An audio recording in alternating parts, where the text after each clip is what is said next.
ya kayaknya ya. Oke. Yang ini udah saya kasih belum ya? Coba saya cek dulu.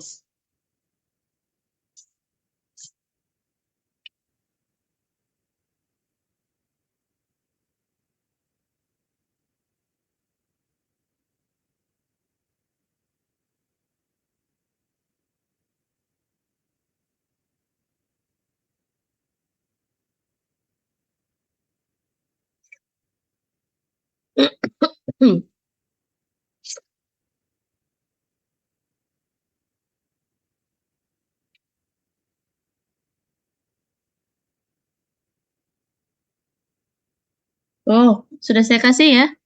Oke, kalau gitu sedikit saya ulang ya.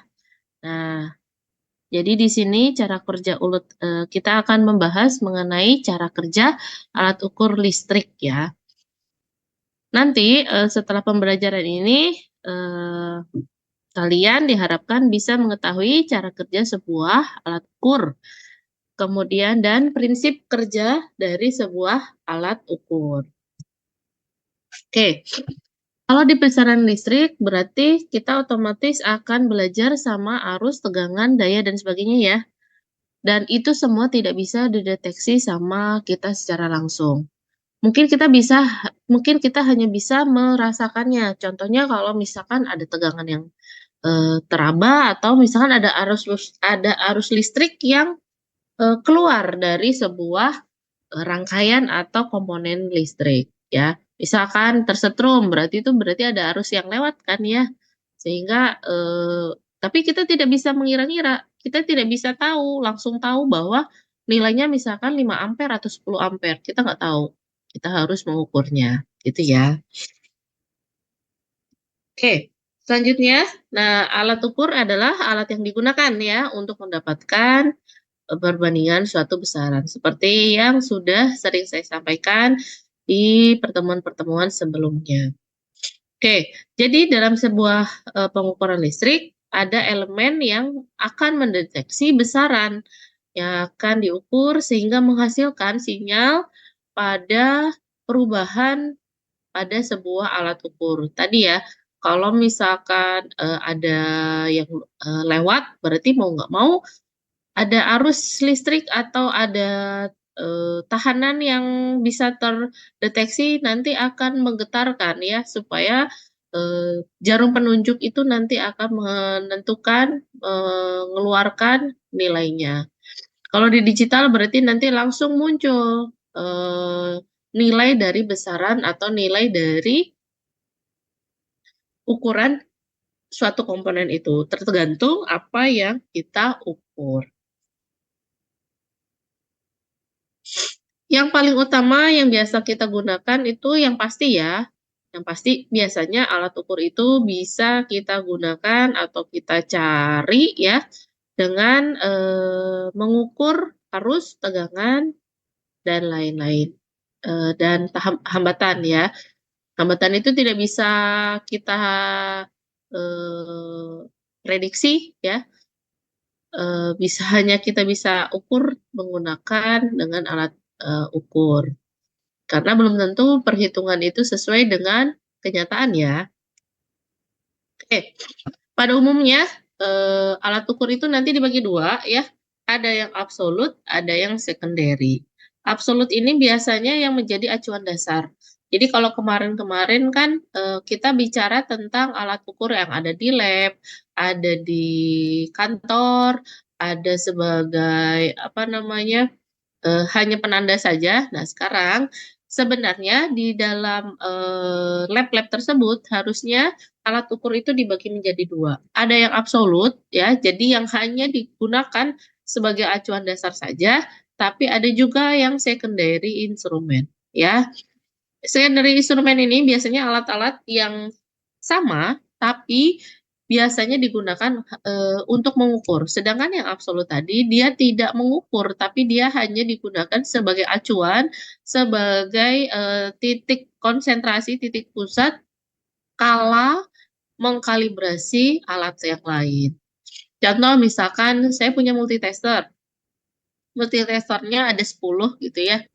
Nah, yang satu itu tidak digunakan untuk mengukur komponen, tapi untuk menjadi acuan multitester yang 9 yang lain ketika digunakan untuk mengukur komponen yang lain, ya. Jadi misalkan ada 9, yang 9 digunakan untuk mengukur arus, tegangan, tahanan, dan yang lain-lain, apa yang kita butuhkan, sedangkan yang satu dia tidak mengukur komponen secara langsung, tapi dia menjadi acuan buat multitester yang 9 ini sebagai penggalibrasi. Jadi kalau ceritanya dia yang sebagai apa namanya pedoman ya, sebagai kompas gitu ya, sebagai titik utama. Jadi ketika kalau misalkan ada habis mengukur gitu ya, si multitester yang 9 ini kemungkinan kan ada pergeseran sedikit. Nah, mengembalikannya dengan cara apa? Mengembalikannya dengan cara melihat ya, membandingkan dengan yang utama, yang absolute instrument gitu ya. Oke. Kemudian sedangkan kalau prinsip kerjanya alat ukur listrik itu ada 3 ya, ada alat ukur penunjuk, pencatat, dan juga penjumlah. Bagaimana yang dimaksud dengan alat ukur penunjuk? Alat ukur penunjuk adalah yang langsung menunjukkan besaran yang diukur. Biasanya ada jarum penunjuknya. Contohnya kalau misalkan kalian di sebuah timbangan, ya, timbangan yang ada di pasar gitu ya, atau timbangan kue gitu ya. Itu kan pasti ada jarum penunjuknya. Nah, itu yang akan bergerak, yang akan menunjukkan. Maka dari hal itu, alat tersebut digunakan sebagai alat ukur penunjuk ya, yang langsung menunjukkan nilainya berapa. Misalkan tepung terigu 2 kilo gitu, atau telur 5 kilo. Nah, langsung ditunjukin bahwa nilainya adalah sekian gitu.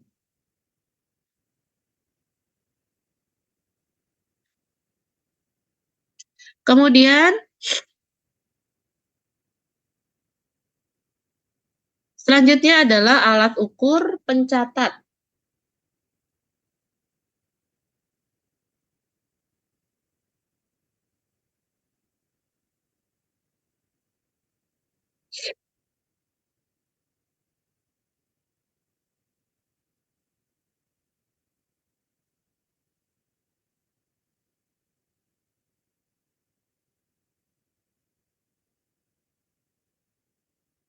Alat ukur pencatat. Nah, dari kata-katanya ya, namanya juga mencatat ya. Jadi alat ukur pencatat ini adalah alat ukur yang akan mencatat secara terus-menerus besaran yang diukur selama periode waktu tertentu. Contohnya adalah misalnya adalah sebagai kalian tahu kan kalau di BMKG itu ada alat yang digunakan untuk mencatat pergerakan apa namanya? Pergerakan bumi kalau misalkan ada gempa di mana gitu ya.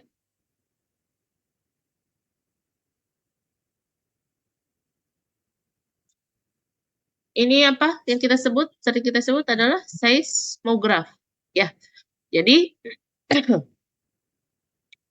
alat ukur ini dia nanti akan selalu bergerak ya, menunjukkan terus mencatat nilai pergerakan dari pergerakan tanah pada saat ada gempa bumi. Jadi di seismograf itu nanti ada sensor-sensor yang ditanamkan di mana di tanah gitu ya. Nah, nanti dia akan mencatat berapa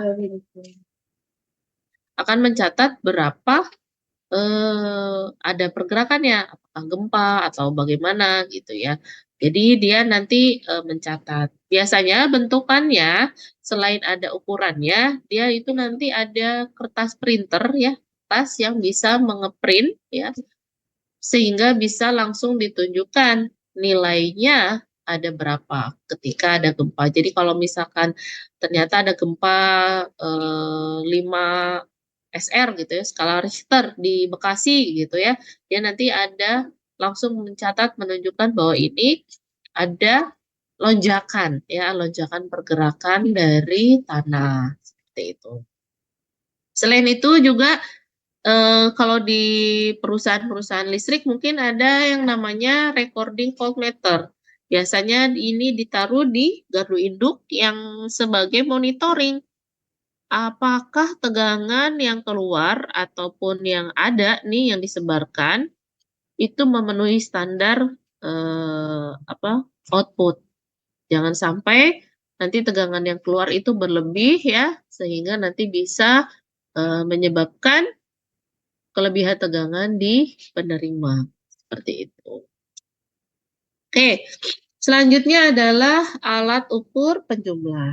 Nah, alat ukur penjumlah ini adalah alat ukur yang akan menjumlah secara langsung total energi listrik yang dikonsumsi dalam suatu periode waktu tertentu. Contohnya di sini adalah KWH meter yang ada di rumah-rumah kalian, ya. KWH meter itu akan berterus ya, akan terus berputar. Kalau tidak berputar, dia mati, berarti dia tidak mencatat energi yang kalian pakai di dalam rumah tersebut. Sehingga tidak bisa menjumlahkan ya nilai-nilai energi yang dibutuhkan. Jadi nanti si KWH meter yang ada di rumah itu akan mengukur nih dalam waktu, misal nih dalam waktu 1 bulan berapa energi yang digunakan. Nanti akan dikalikan dengan harga per kilowatt hour-nya. Atau kalau misalkan pulsa, berarti nih, oh saya harus berputar sekian kali. Karena diisinya pulsanya adalah misalkan ya 100.000 gitu ya. Oh berarti saya hanya bisa memberikan atau berputar sampai misalkan 100.000 itu 10 kilowatt hour gitu ya. Nah, hanya sampai 10 kilowatt hour. Nah, itu tinggal penggunaan dari rumah tersebut. Apakah bisa digunakan dalam jangka waktu 1 minggu, atau dalam 1 hari, atau dalam 1 bulan, itu tinggal penggunaan yang digunakan di dalam rumah tersebut. Ya. Oke. Selain itu, ada juga alat ukur listrik yang berdasarkan macam arus yang melewatinya. Ada yang searah, ada yang bolak-balik, dan ada juga gabungan antara searah dan juga bolak-balik. Seperti yang sering saya sampaikan bahwa alat ukur itu memiliki syarat ya.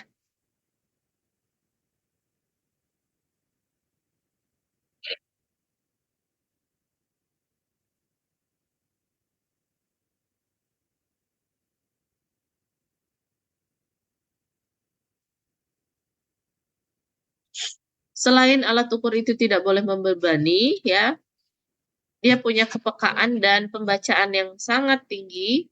Terus udah gitu dia harus punya stabilitas ya.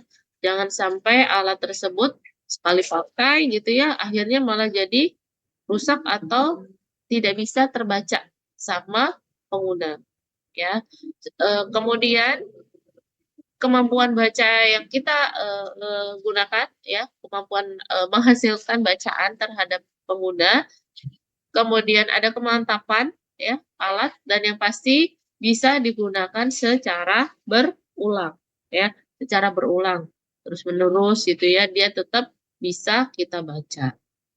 Memang alat itu pasti ada batas waktunya, tapi kalau bisa awet, mengapa tidak ya, seperti itu. Oke. Nah, pada alat ukur, terutama alat ukur instrumen elektrikal ya, ada beberapa tanda yang bisa kalian notice ya, kalian perhatikan. Tanda tersebut menyatakan seperti apa? Apakah ini alat untuk arus arah, ataukah ini hanya khusus untuk menghitung tegangan, atau bagaimana cara peletakannya, ya, serta kelas yang ada pada alat ukur tersebut. Jadi, sekilas kita bisa tahu bahwa ini, oh ini hanya khusus menghitung tegangan, atau ini hanya untuk menghitung arus saja, ya. Nah, caranya bagaimana? Caranya adalah seperti ini. Ya, ini artinya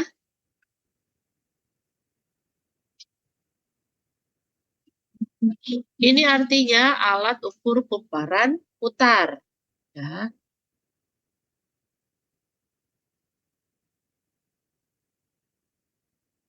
Kalau ada gambar seperti itu.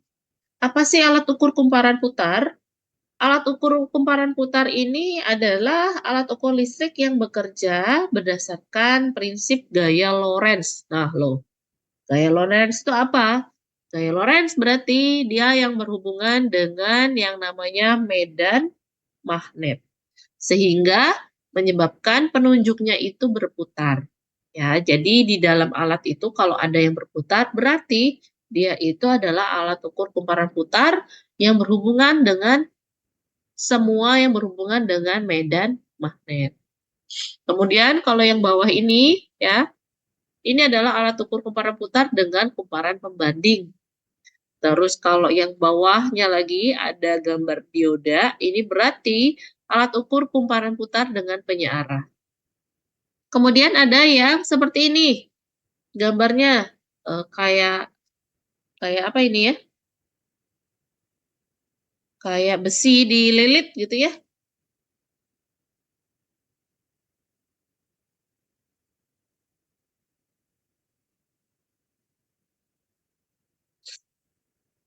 Ya, ini artinya ini adalah alat ukur untuk alat ukur besi putar. Jadi di dalam alat ukur itu nanti ada besi yang berputar. Prinsip kerjanya itu didasarkan pada gaya elektromagnet antara kumparan yang tetap dengan besi lunak yang bergerak. Untuk apa ini biasanya? Biasanya digunakan untuk mengukur tegangan atau arus listrik AC atau DC. Jadi mau yang searah ataupun yang bolak-balik. Kemudian yang bawah ya, yang bawah ini adalah alat ukur besi putar dengan kumparan pembanding. Jadi kumparannya ada dua, jadi membandingkan benar nggak ya yang terlihat gitu dibandingkan dengan besaran yang sebenarnya harusnya terlihat, yang seharusnya bisa terukur, ya. Kemudian ada juga alat ukur induksi. Gambarnya seperti itu ya, bulatan gitu ya, seperti sebuah meja bundar dengan garis tepi gitu ya. Nah, alat ukur induksi ini apa? Alat ukur induksi ini adalah instrumen yang untuk mengukur induktansi atau mendeteksi adanya induksi elektromagnetik. Biasanya di mana? Biasanya adalah yang paling sering mungkin teman-teman gunakan adalah test pen. Tahu kan test pen? Yang bentuknya kayak obeng gitu ya, untuk mengetahui apakah ada arus listrik yang lewat atau enggak, ya. Apakah dia ada tegangan listrik atau tidak, ya. Terus nanti kalau misalkan ada, terus dia nyala ya lampunya. Nah, itu adalah salah satu contoh alat ukur yang mengukur adanya induksi elektromagnetik. Kemudian yang bawah, karena ini sama-sama bulat, berarti ini masih untuk mengukur alat ukur induksi. Ya, dengan apa bedanya sama yang atas? Karena yang bawah ini ada kumparan pembanding. Kemudian yang bentuknya seperti tambah ini ya, seperti tanda plus ya. Ini adalah alat ukur elektrodinamis. Apa sih elektrodinamis ini? Alat ukur elektrodinamis ini adalah instrumen yang memanfaatkan gaya elektrodinamis antara dua konduktor atau dua kumparan, yaitu kumparan yang tetap dan juga kumparan yang berputar. Alat ini bisa mengukur arus bolak-balik AC dan juga bisa mengukur arus yang searah. Kemudian, karena dia ini memanfaatkan adanya elektrodinamis ya, antara kumparan tetap sama kumparan putar, jadi responnya ini nanti agak lambat. Walaupun lambat, tapi dia akurasinya sangat tinggi.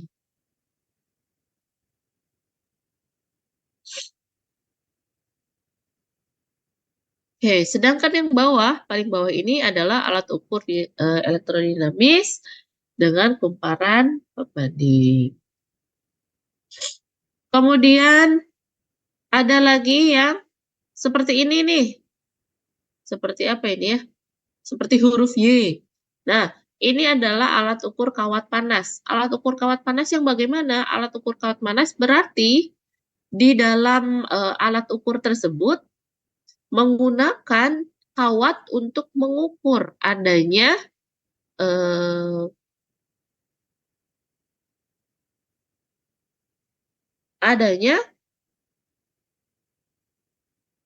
penghantar tegangan listrik atau tidak.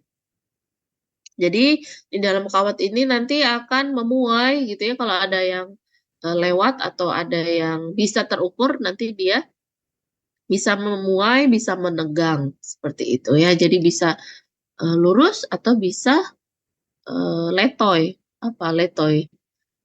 Mengecil gitu ya, mengkerut ya, seperti itu. Kemudian yang sebelah kanan ada yang namanya alat ukur bimetal. Apa ya maksudnya bimetal? Ini biasanya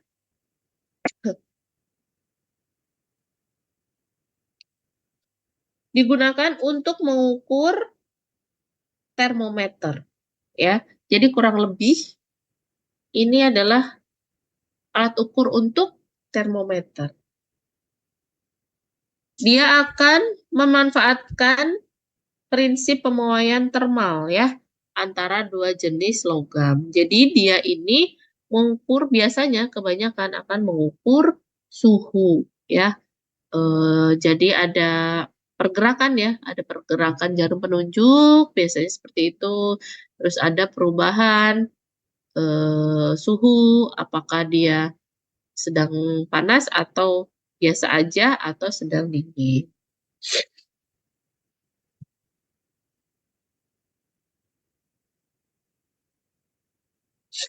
Di dalam alat ukur bimetal ini ya, nanti dia akan di dalamnya itu nanti ada dua jenis logam ya, dua jenis logam yang berbeda. Apabila ada tegangan yang masuk atau ada komponen listrik yang bisa terukur, nanti si logam ini akan menyatu atau memberikan petunjuk bahwa dia itu sedang panas atau sedang dingin. Kalau perubahannya nanti suhunya berubah ya, nanti dia akan bisa memuai atau menyusut ya. Kemudian akhirnya dia jadinya melengkung ya. Lebih melengkung. Kemudian karena lengkungannya ini sehingga dia nanti bisa menggerakkan jarum penunjuk pada alat ukur bimetal. Kemudian ini adalah alat ukur vibrasi ya, alat ukur vibrasi. Dari katanya aja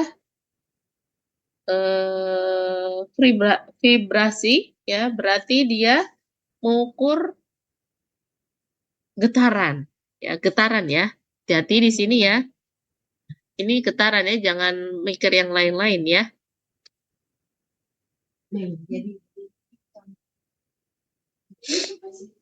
Nah, di sini sebenarnya kalau untuk ini alat ukur vibrasi ini tidak ada yang spesifik ya. Sebenarnya namanya adalah vibration meter atau vibrometer ya, bukan yang lain ya. Nah, ini berfungsi untuk mengukur getaran mekanis pada mesin ya.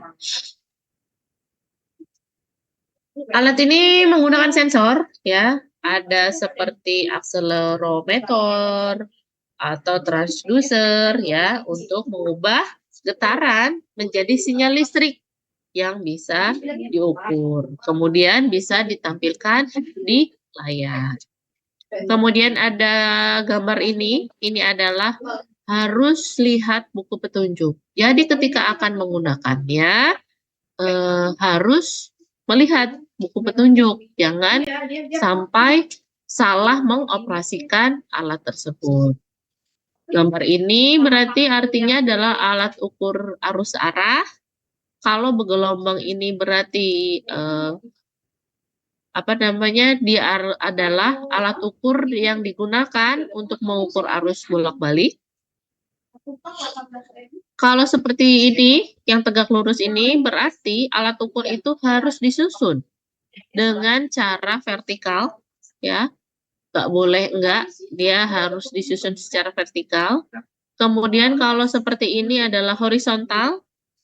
Terus kalau ada gambar seperti sudut ini, berarti alat ukur tersebut harus diletakkan secara miring, ya, tergantung berapa sudutnya yang tertera. Bisa 60 derajat, bisa 45 derajat, atau tergantung tulisannya ada berapa.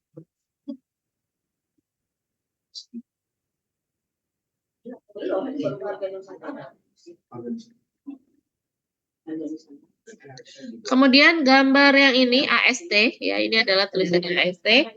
AST ini adalah alat statis, ya.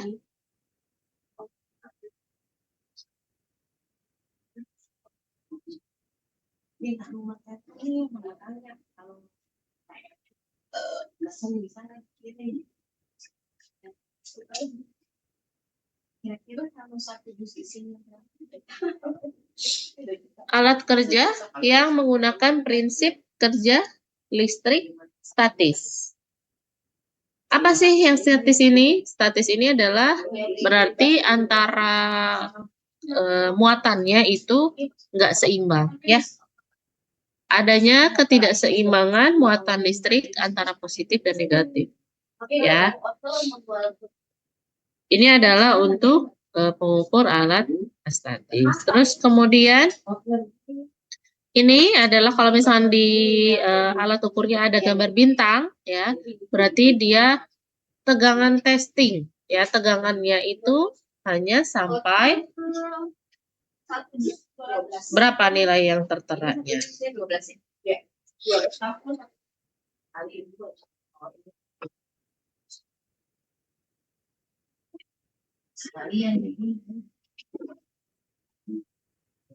Biasanya di belakang di alat ukur itu biasanya ya 5 ya. Kalau 5 itu maksudnya mengacu ke 5 volt ya. Terus kalau 0,5 berarti mengacu ke 0,5 kilovolt. Sedangkan kalau yang ada tulisan seperti ini berarti kelas-kelas dari alat ukur tersebut. Kalau ini berarti kalau 1,5 ya. Terus kalau misalkan dia 0,5 berarti dia alat yang presisi ya. Kelas alat ukurnya seperti itu. Nah, ini kurang lebih sama ya, sama yang di depan tadi. Kalau yang lurus aja berarti searah atau DC, sedangkan kalau yang bentuknya gelombang ini adalah arus bolak-balik atau AC. Sedangkan kalau ada dua-duanya berarti bisa digunakan untuk mengukur searah dan juga bolak-balik ya.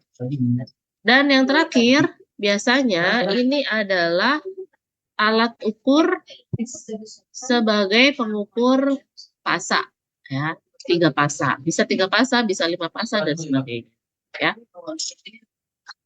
Ya, ini ya tegangan uji 2 kilovolt, tegangan uji 3 volt ya, 3 kilovolt. Kalau yang ini 4 berarti tegangan uji 4 kilovolt. Ini tadi caranya ya, dipasang mendatar, tegak lurus, ataupun dipasang secara miring. Tergantung, kalau di sini 60 derajat berarti harus dipasang 60 derajat, kalau sininya 45 berarti harus 45. Ini kalau misalkan posisinya mendatar, ini yang tegak seperti galvanometer, volt biasanya ya, terus ampere. Nah, itu biasanya digunakan harus dalam posisi tegak. Ini posisi miring biasanya digunakan untuk melihat multi tester. Ya. Kemudian masuk ke dalam prinsip kerja alat ukur listrik ya. Prinsip kerja yang paling banyak ya biasanya adalah induksi, elektrodinamis dan juga elektromagnet ya.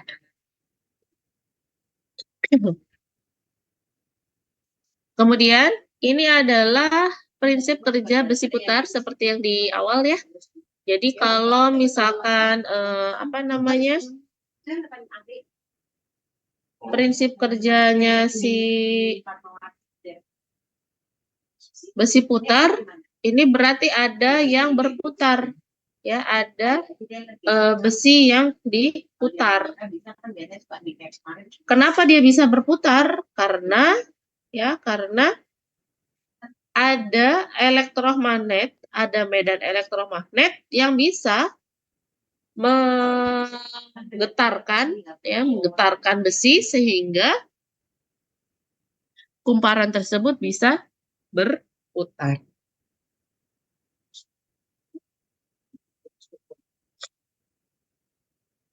Jadi kalau misalkan ada ada listrik yang mengalir gitu ya, nanti dia akan menggetarkan ya si besi sehingga besi itu berputar. Begitupun juga kalau misalnya apa namanya ada yang berhubungan dengan kumparan putar ya. Nah, kumparannya ini nanti akan ada aliran listrik ya yang membuat sebuah magnet ini bergetar sehingga kumparannya ikut berputar. Contoh dari prinsip kerja putar apa aja? Nah, contohnya adalah bisa digunakan untuk pengukuran arus arah dan juga bolak-balik ya. Namun karena dia ngomongin besi ya, besi itu kan kita tidak bisa pantau, tidak bisa bukan koordinasi, tidak bisa di-handle dengan baik gitu ya, sehingga ketelitiannya itu agak kurang ya. Kemudian prinsip kerja besi putar ini juga hanya bisa mengukur kalau nggak kecil yang besar ya, yang sedang. Jadi dia bisanya cuma yang sedang ataupun yang besar. Namun karena dia dengan menggunakan besi, jadi pada saat pembuatannya dia itu sangat kuat ya, sederhana dan juga kuat. Oke. Tadi saya sudah jelaskan tentang prinsip kerja putar. Ya, kalau yang prinsip besi itu besinya yang berputar, kalau kumparan berarti kumparan. Kumparan apa sih? Kumparan adalah seperti ini ya. Yang ada sebuah kayak biasanya bentuknya dalam tabung atau kotak gitu ya. Kotak balok gitu. Terus kemudian yang pasti kalau kumparan itu ada lilitannya. Ya. Kumparan itu ada lilitannya, dan lilitannya itu nanti akan berpengaruh terhadap alat ukur tersebut. Oke. Nah, alat ukur jenis kumparan putar ini tidak bisa kita gunakan di sembarang, ya. Yang pasti jenis kumparan ini nanti akan bisa menghasilkan atau menunjukkan nilai apabila si besaran yang kita ingin ukur ini akan bisa menggetarkan medan magnet, ya. Sehingga apa? Sehingga alat ukur itu hanya bisa untuk melihat, ya, untuk mengukur arus searah, ya. Kemudian tapi dia memiliki ketelitian yang tinggi. Terus dayanya sedikit untuk menggunakannya, ya. Terus tidak memiliki kerugian histeris, ya. Namun karena dia punya medan magnet yang kuat, sehingga dia bisa melakukan pengukuran, bisa menunjukkan nilai gitu ya, tanpa terpengaruh medan magnet dari lingkungan luar. Seperti kita tahu bahwa kalau medan magnet ini kan ya, ada medan magnet yang lain aja di dekatnya itu bisa merusak ya. Nah, si alat listrik, alat ukur listrik yang kalau punya kumparan putar ini pasti punya penghalang, punya apa namanya, proteksi ya, supaya lingkungan luar, magnet dari luar tidak mempengaruhi magnet yang ada di dalam alat ukur tersebut. Namanya juga alat ya, pasti punya kelebihan dan kekurangan. Nah, kebetulan kalau untuk alat jenis kumparan putar ini ya, biasanya yang sering rusak pertama adalah adanya pegas atau magnetnya itu sendiri. Karena prinsipnya dia menggunakan magnet ya, medan magnet, jadi biasanya yang cepat rusak, yang sehingga akhirnya tidak bisa menghasilkan nilai yang diinginkan, itu karena usia pegasnya dan juga magnet permanennya. Karena dia punya ketelitian yang tinggi, sehingga dia, alat ukur ini bisa mengukur ya, mengukur arus yang kecil dan juga arus yang sedang. Oke, kemudian ada yang namanya prinsip kerja sistem induksi ya. Ini dia itu bagaimana bekerjanya. Apabila di dalam sebuah medan magnet ada garis gaya magnet yang berputar ya. Kemudian nanti akan diberikan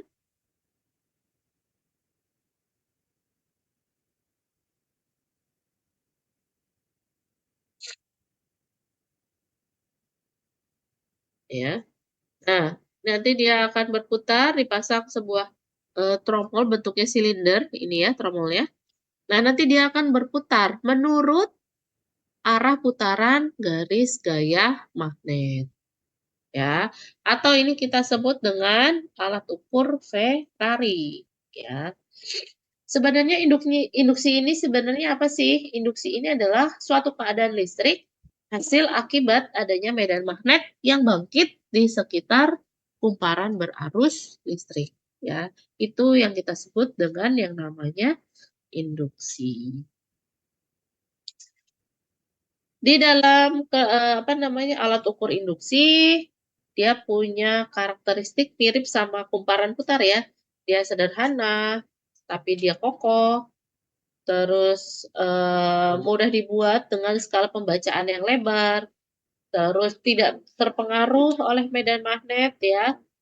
Namun dia menyerap daya yang sangat cukup besar. Dan dia hanya bisa digunakan untuk alat ukur AC.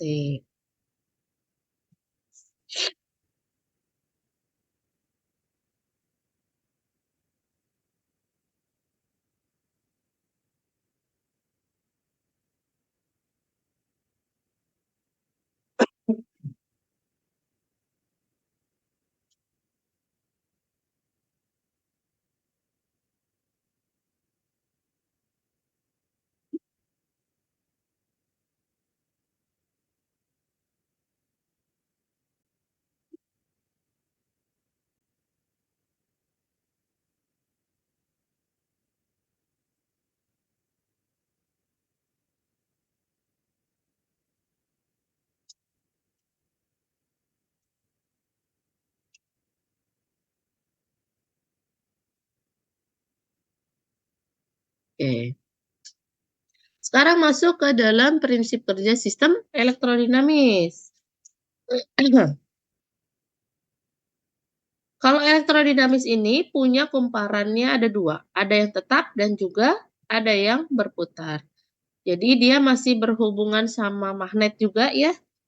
Tetapi nanti yang tetapnya ini ya, itu nanti diganti dengan magnet listrik. Biasanya kalau si elektrodinamis ini digunakan ya, biasanya digunakan untuk mengukur apa namanya, daya ya, atau pengukur watt. Karakteristik dari sistem alat ukur elektrodinamis ini apa aja ya? Karakteristiknya dia bisa digunakan untuk pengukuran arus bolak-balik ya atau searah, punya ketelitian yang tinggi, namun pemakaian dayanya juga tinggi. Dan biasanya si elektrodinamis ini digunakan pada wattmeter karena dia memang dikhususkan ya seperti itu ya untuk apa namanya, untuk pengukuran daya. Selanjutnya, prinsip kerja kawat panas. Tadi saya udah bilang ya bahwa kalau alat ukur kawat panas berarti di dalamnya ada kawat yang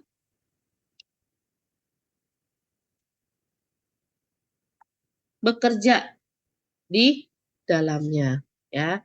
Jadi nanti kalau misalkan pas ngukur nanti ada kawat yang akan teraliri arus listrik sehingga nanti kawat itu jadi panas, itu bisa jadi memuai dan akhirnya dia menggerakkan jarum penunjuk sehingga menunjukkan nilainya berapa.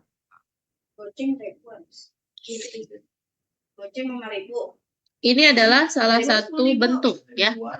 Salah satu bentuk prinsip kerja kawat panas.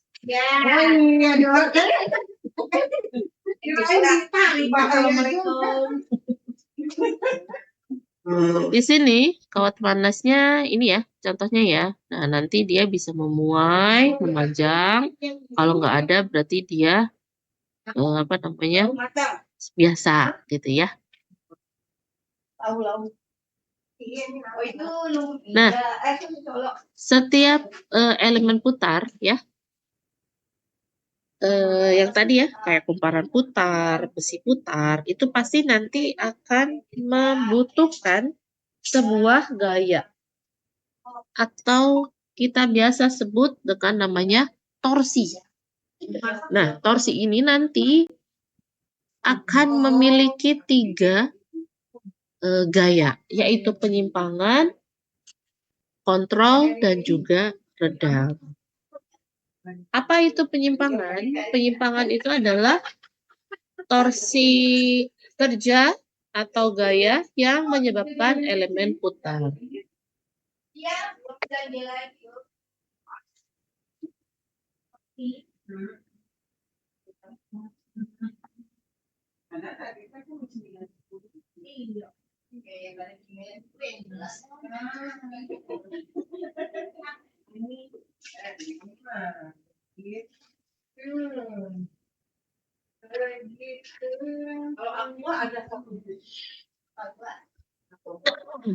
Nah, torsi penyimpangan ini ya akan menyebabkan elemen putar itu bergerak atau bekerja menggerakkan jarum penunjuk.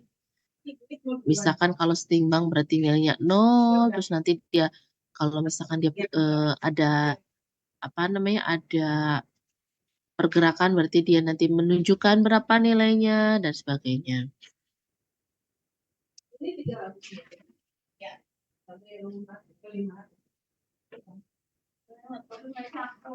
Kemudian ada yang disebut dengan torsi kontrol ya.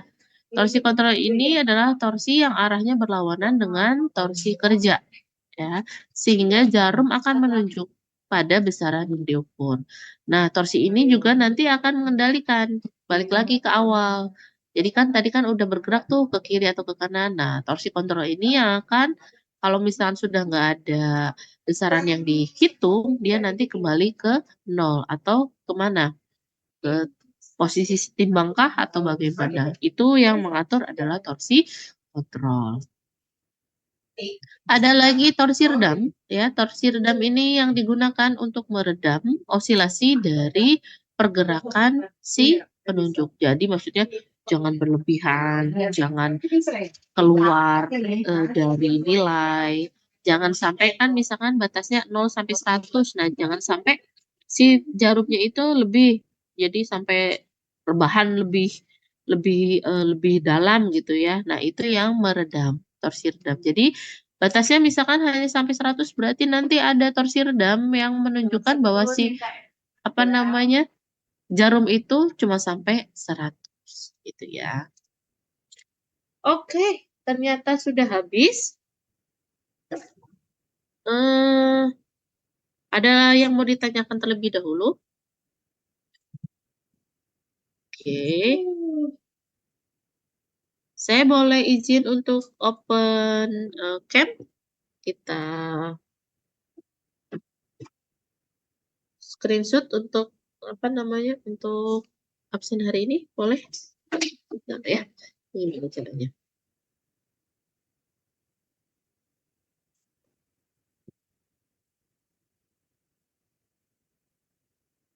Berapa ini ada 2.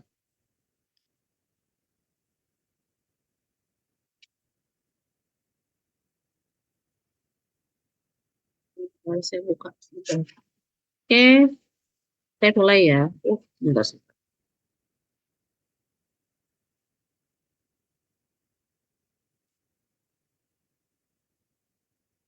Oke, siap ya. Layar pertama dulu. 1, 2, 3. Oke, layar berikutnya. 1, 2, 3.